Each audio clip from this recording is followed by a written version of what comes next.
Media మిత్రులకు నమస్కారం. ఈరోజు కరేడ్ అంశం మీదనే ప్రెస్ మీట్ పెట్టడం జరుగుతుంది. కరేడ్లో గత 3 నెలల నుంచి మేము గ్రామాల్లో తిరిగి 2013 భూసేకరణ చట్టానికి 3 పేజీ జరిగింది. అదే గత జగన్మోహన్ రెడ్డి ఉపయోగించుకొని చేవూరులో భూసేకరణ చేశాడన్న ఎక్స్పీరియన్స్తో అక్కడ రైతులందరూ చెప్తా రైతులందరూ కూడా కొంత అవగాహన తెచ్చుకునే పరిస్థితుల్లో తర్వాత జరిగిన పరిణామాలన్నీ కూడా మనం చూస్తే ముఖ్యంగా వైసీపీ పార్టీ దానికి అనుబంధ పార్టీలన్నీ కూడా కలిపి ఆ రైతుల్ని ఒక మత్తులో ఉంచి భూసేకరణ ప్రక్రియ ఇనిషియేట్ అయిందని నిన్న ఇంటూరి నాగేశ్వర గారు మాట్లాడడం చూస్తూ ఉంటే ఆ రైతులను నమ్మించి సిండికేట్ మొత్తం కూడా గొంతు కోసిన పరిస్థితి అక్కడ మనం చూస్తే అర్థమవుతా ఉంది. ఇక్కడ మేము ఈరోజు ప్రెస్ మీట్ పెట్టడానికి ముఖ్య ఉద్దేశం చంద్రబాబు నాయుడు గారికి ఒక లెటర్ ఇచ్చాం. ఆల్రెడీ చంద్రబాబు నాయుడు గారికి ఇచ్చాం, అలాగే ఎమ్మెల్యే గారికి ఇచ్చాం, ఎంపీకి ఇచ్చాం, కలెక్టర్ గారికి ఇచ్చాం.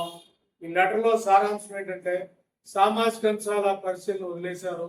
సామాజిక అంశాల పరిశీలన కానీ చేస్తే ముఖ్యంగా భూమి పోయిన ఎకరా అరెకరా ఉన్న రైతులు అలాగే రైతు కూలీలకు ఉపాధి పోతుంది, వాళ్ళకి సుమారు 50 లక్షల వరకు పరిహారం వస్తుందని ఒక నివేదిక ఇవ్వడం జరిగింది.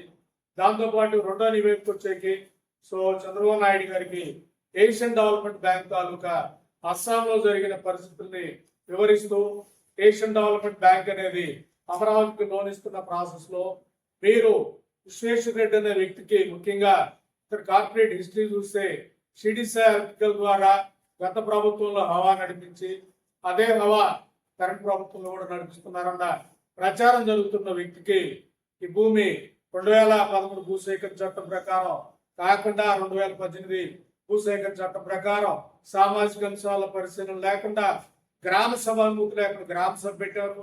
గ్రామ సభ అంతా కూడా రిజెక్ట్ చేసినా కూడా భూసేకరణ ఇనిషియేట్ అయింది, అకౌంట్ లో మనీ పడ్డాయన్న పరిస్థితి. అంటే 2018 ప్రకారం గ్రామ సభ అవసరం లేదు, సామాజిక అంశాల పరిశీలన అవసరం లేదన్న విధంగా భూసేకరణ జరిగిన విధానం అక్కడ కనపడతా ఉంది. ఇదే ఏషియన్ డెవలప్మెంట్ బ్యాంక్ లాంటి బ్యాంక్ కానీ సమాచారం వెళ్ళే పరిస్థితి ఉంటే అమరావతి అనే ప్రాజెక్ట్ రిస్క్ లో పడతా ఉంటుంది. ఎందుకంటే ఆంధ్రప్రదేశ్ లో మేము ఇక్కడికి వచ్చింది హైదరాబాద్ నుంచి వచ్చాక అమరావతి చార్టెడ్ అకౌంటెంట్ అంటూ అంతా చార్టెడ్ అకౌంటెంట్స్ అందరూ కూడా ఆ రోజు అమరావతికి మద్దతుగా పనిచేసిన పరిస్థితి. అలాగే తర్వాత ఆంధ్రప్రదేశ్ ప్రొఫెషనల్ ఫోరంగా కూడా ఆంధ్రప్రదేశ్ లో గత ప్రభుత్వ అరాచక విధానాల మీద మాట్లాడి ఆ ప్రభుత్వం మీద మాట్లాడిన పరిస్థితి.